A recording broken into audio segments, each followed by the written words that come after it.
some of my issues I face are not always seen. And I think people base disability and ability just on what they can see. How do you kind of deal with that? They're like, hey, sometimes I'm struggling and no one knows, and I may or may not want to explain this whole thing that has happened to me, but I'm still struggling. You know, I'm scared every time I step out on the mat, every time I step out in competition. Um, but I'm reminded by everybody, by you all, um, my worst opponent is myself.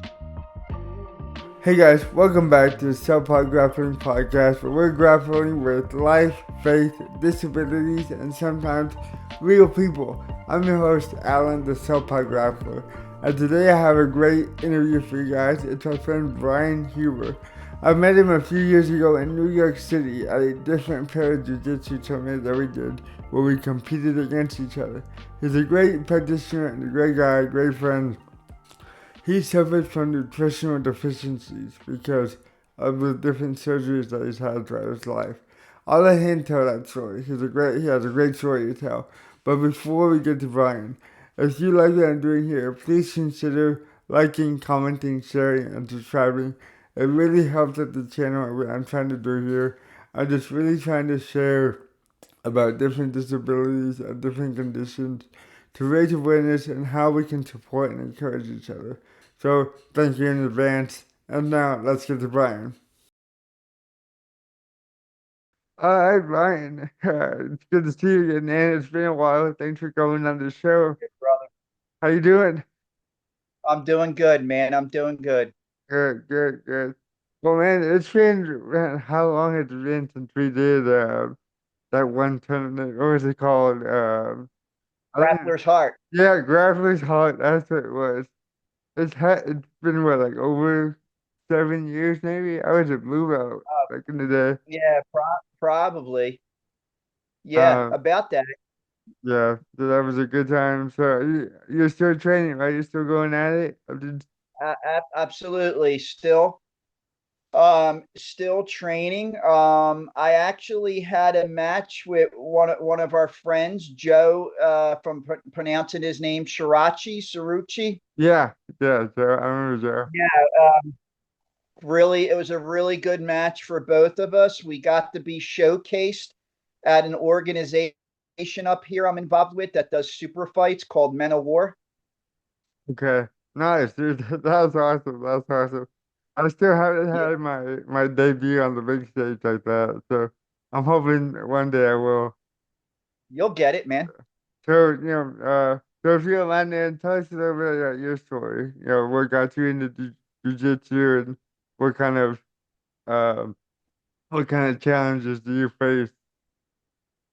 Um, well, I didn't just jump right into jujitsu. I came from another martial art.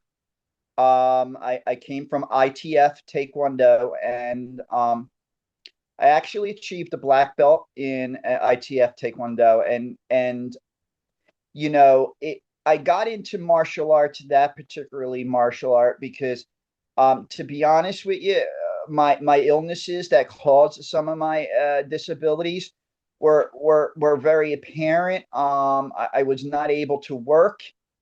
So I was pretty much wasting time, and I was looking for some direction in life. And lo and behold, if I ever knew how that course would have took it, it's beyond my wildest dreams. You know, I left that martial art,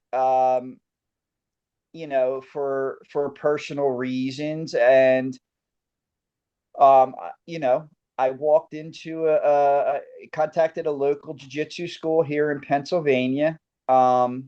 And I walked in the door, and I have been pretty much training ever since. Training BJJ now, I would say, for about 9 years.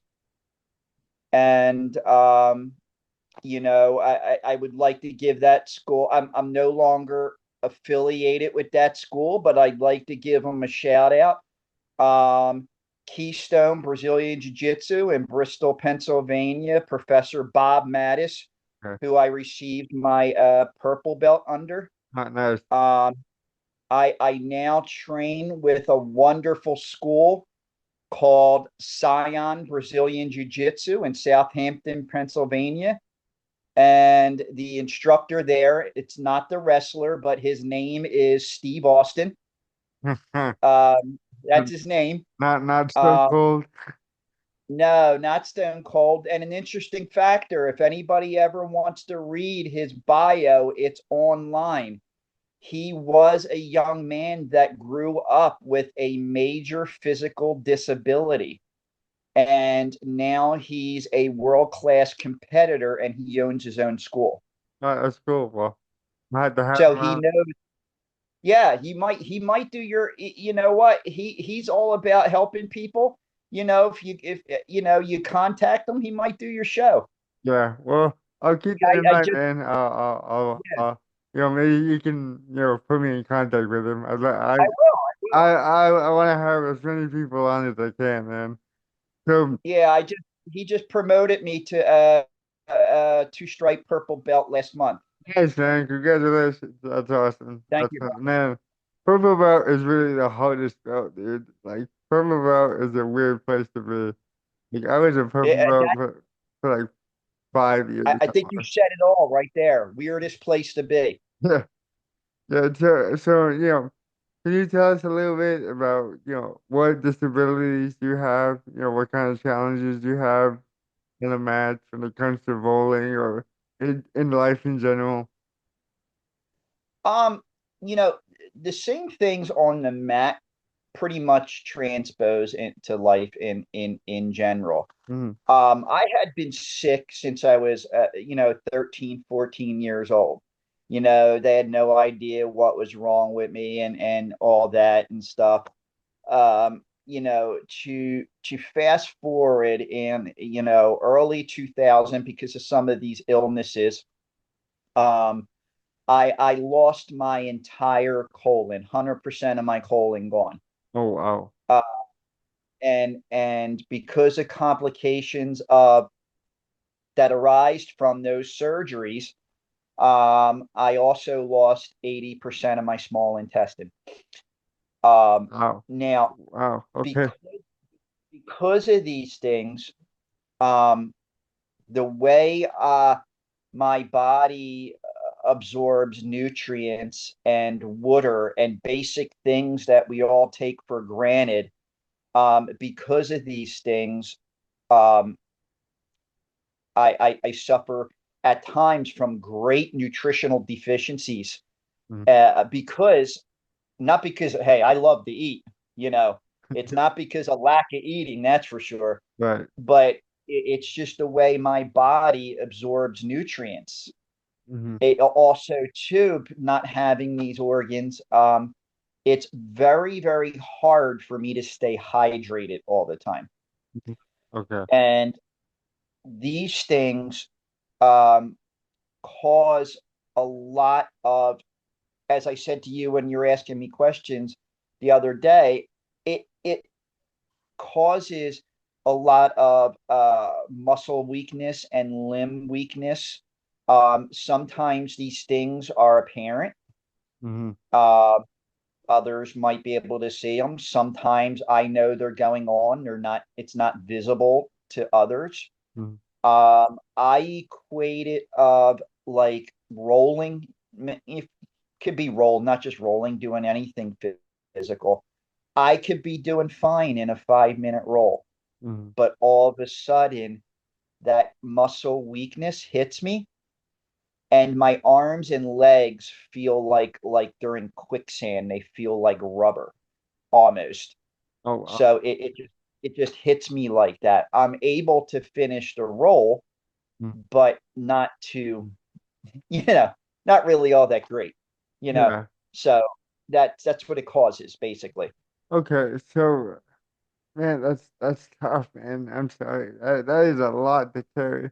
So, is there, I'm just curious now. I've never heard of this before. So, do you have to, be careful of how much you eat or like what you eat, or is it something that like you have to eat specific times, or how does that work? Can you just eat anything, or how does this work? Well, I'll eat anything. Should I eat I mean, anything? fair, You yeah. know, yeah, but yeah, yes and no. It it also because lacking these things inside my body, I also became insulin intolerant because of those things, and on top of that, developed diabetes, which is managed very well. But yes, I have to since I cannot retain nutrients like somebody that has quote unquote normal insides. It's almost like training. It's not about quantity, it's about quality. So I have to make sure I'm taking in quality nutrients because my body doesn't retain nutrients in general. Okay. Man, I think that is a lot. So I'm guessing you're eating just like a lot of superfoods all the time. And I mean, I take in a lot of protein. yeah, I take in a lot of protein.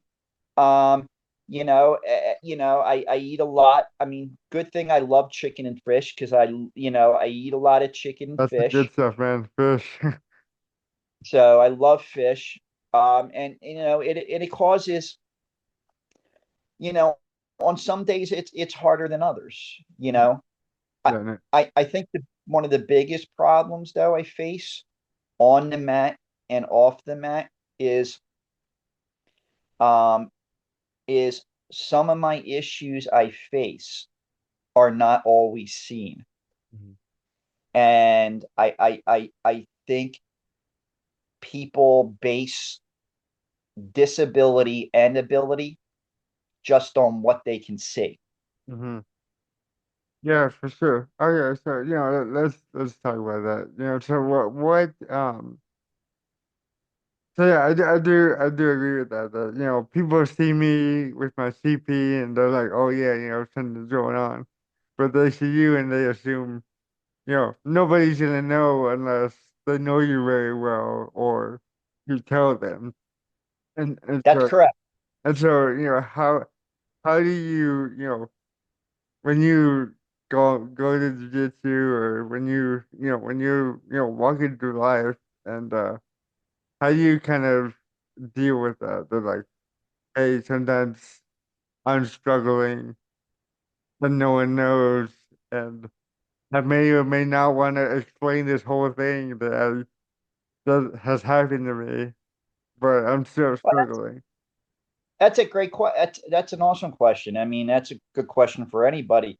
Um, and I'll tell you again, my current professor, Professor Steve Austin at Scion Jiu Jitsu, he when I first started there, and I had known him for many a years before I started training under him. He said, "Look, you come in here." He says, first of all, be you, be your personality, right? Mhm, Has nothing to do with your disability or health issues. Be your personality. Um, and he said, you don't have to hit people with your life story all at once, right? mhm, You want people to get to know you first, not your disability kind of, and slowly over the time. Matter of fact, uh, case in point, there's this awesome blue belt I train with. He's a tattoo artist that I train with. His name's Mike, and shout out to Mike for this conversation. He talked about I know your issues, right? He goes, obviously I can overpower you, but I don't want to do that. I want to help me. I want to help you. So I just try to keep it to pure jujitsu techniques yeah. when we roll together, almost like a chess match, just playing chess. Mhm. That's cool, man. I like that. So This is all new for me, the thing that you're dealing with. So, if someone's watching this and they're kind of dealing with the same issues you're dealing with, it's like, hey, I have this issue inside that no one sees, but like it does affect me in a very real way. What kind of encouragement would you give to them? They're like, hey, I want to do this, but like it's really, really hard, and no one really knows how hard it is because they don't see it. But what would you say to them? Well, first of all, don't stay quiet. I had to learn that not to be embarrassed about what I can and cannot do. Don't stay quiet because if you stay quiet, because there are tons of good people, not just in jujitsu, obviously in jujitsu, but also in life. If you stay quiet, people aren't going to know how to help me, and they won't know how to help me be the best me I can be if I just stay quiet.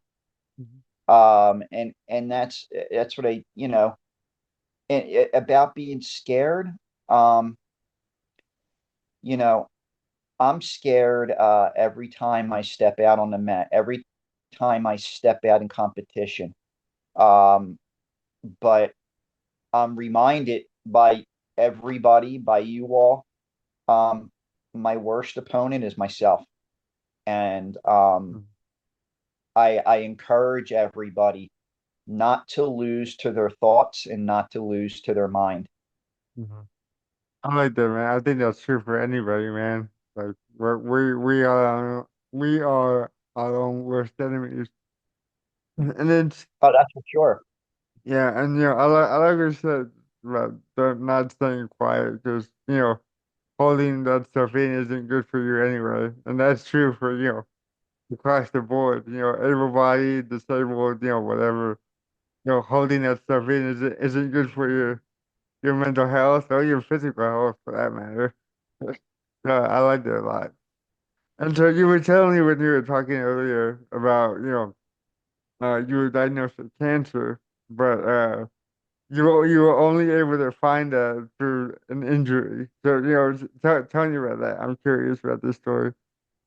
Well, I'm sure out in your way there's a tournament organization called the Good Fight. I've heard of Um, it, yes. it's submission only tournament. No points, but it's a tournament. It's not super fights. It's a tournament. And I had one. This was in. I'm trying to think. This would be 2023. If you place in, if you place first in any of the tournaments throughout the year, you got to compete in what they call the Good Fight Worlds. That's their version of a like a grand championship type of thing. That's cool. That's really cool. So I had one a gi division and a no gi division, and this was against a. First of all, I look at everybody as being able bodied. We might all have deficits, but we are able to do something well.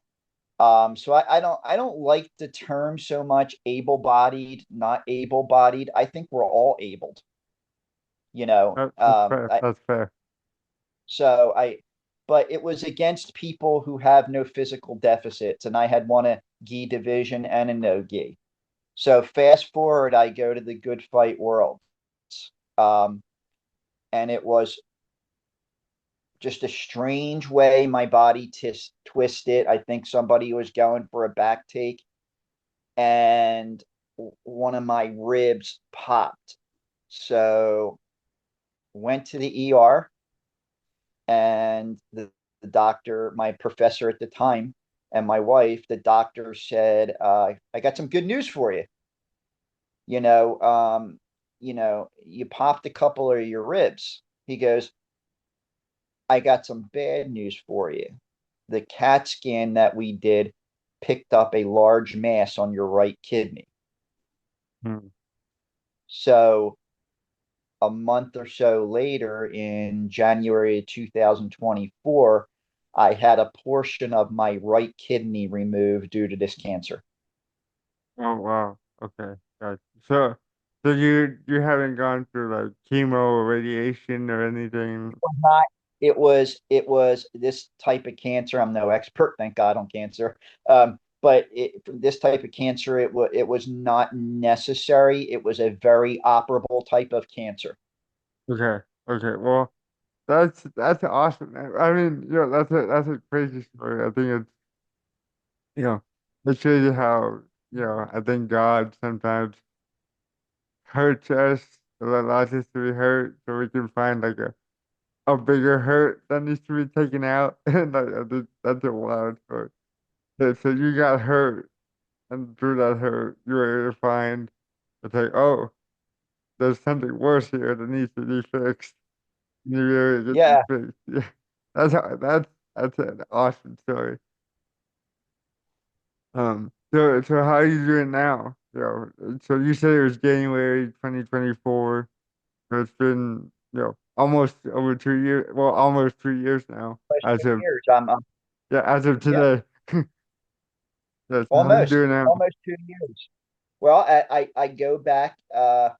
I have to have usually after the beginning of the year, I have to have two scans done, and I go back yearly at that time and see the surgeon. And up to this point, by the blessing of God, I'm cancer free. Well, that's awesome, man. Thank God. That's amazing. Love that. And so, back to your, original, your body weakness. Yeah. Um, when you're rolling or when you're doing, let's say rolling. For those who don't know what rolling is, that's sparring in jiu-jitsu. When you're doing that, and you feel the weakness coming, how do you work your way through that? Because mid-roll is that's like the worst time to get that. Yeah, Yeah. yeah, like when you're fighting somebody off and all of a sudden your arms just like give up. And so how do you work your way through that? Well, I here's the thing. I have learned to view success of rolling in many different ways. Um, for instance, if I was rolling with you and I felt that weakness come on, and usually your teammates, no matter where we train at, know it's something is going on when it's going on. Like just I was rolling with a big brown belt last night, and he's big, and he thought something was going on, right? And he asked me, "Are you okay?" And I go, "Yes, I'm okay." Right? And I let him know we can finish the roll. But for me, at that point, it would probably not be about escaping or trying to submit. It would probably be going to 100% really very defensive mode, just so I can have the success of finish what I started, which was that role. Okay. Yeah, no, I like that. Yeah. I think that's an important mindset to have because sometimes I struggle with that when I'm rolling because every time I roll I kind of just want to win, and like if I don't win then there's a failed roll. And it's not like that. We all have different goals and things that we want to get out of our training, and I think that's an important mindset to have. Like when you are going through these kind of episodes of weakness, you can shift your mindset, to like, okay, well, I can't do this anymore right now, so I'm gonna focus on what I can do.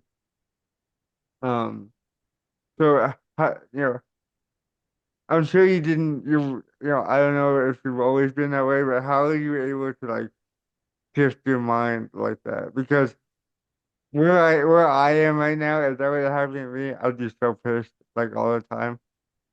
And so, I'm not easily I can't easily shift my mindset like that. I'm like if I don't win, fail. So, how do you shift your mind? Like how do you get there? Um, it's not easy. Um, you have to you have to train your mind. I have to train my mind before I even go to class. I have to train myself like what do I want to accomplish that night?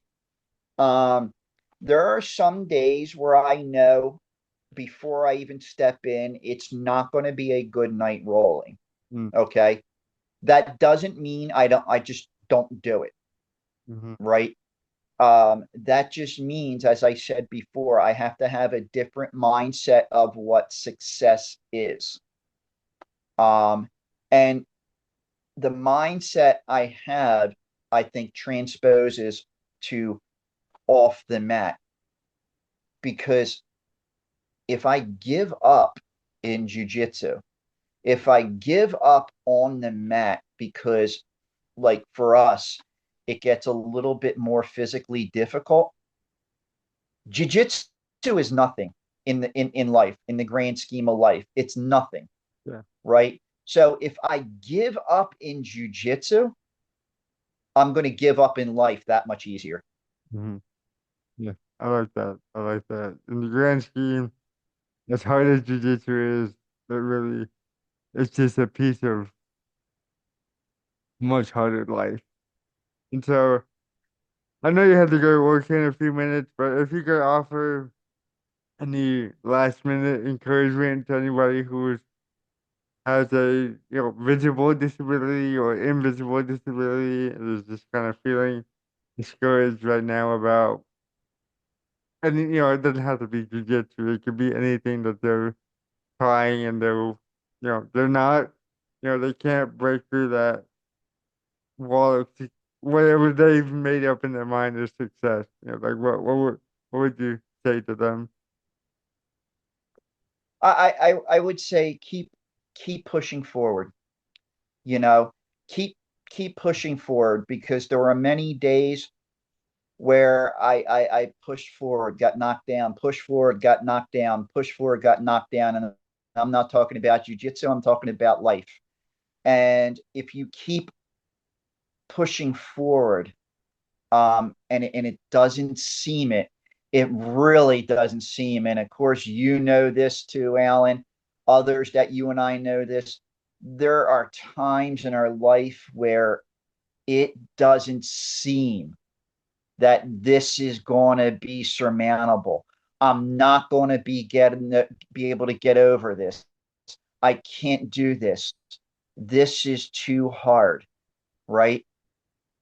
Now I've had many things in life happen that way. And if I didn't keep pushing forward, I wouldn't be sitting here talking to you. Hmm And don't stay silent, especially men. Don't stay silent with what you struggle with. More men need to speak up with what they struggle with. Physical issues, they need to speak up with their emotional and about their emotional and mental health too. Is keep pushing forward and don't stay silent. Amen, man. I like that a lot. Well, I appreciate you coming on the show, man. I'll let you go out to work. I know you're a busy man. So I appreciate you coming on. I really enjoyed talking to you. This is a really good conversation. This is a really good one. I appreciate you, man. All right. So thanks again, Brian, for coming on the show. I love talking to you. You have a great message and inspiration to us all. And because I'm actually recording this later, we actually have a match together coming up in January. I'm recording this in December of 2025, so our match will be in January 2026. So only a month away. I will post more info as we get closer to that date. I'm super excited to see him again. And thank you for watching this all the way to the end. It really helped out the video. And again, if you like what I'm doing here, please like, comment, share, subscribe, do all those great things. And until next time, I will see you guys on the mats.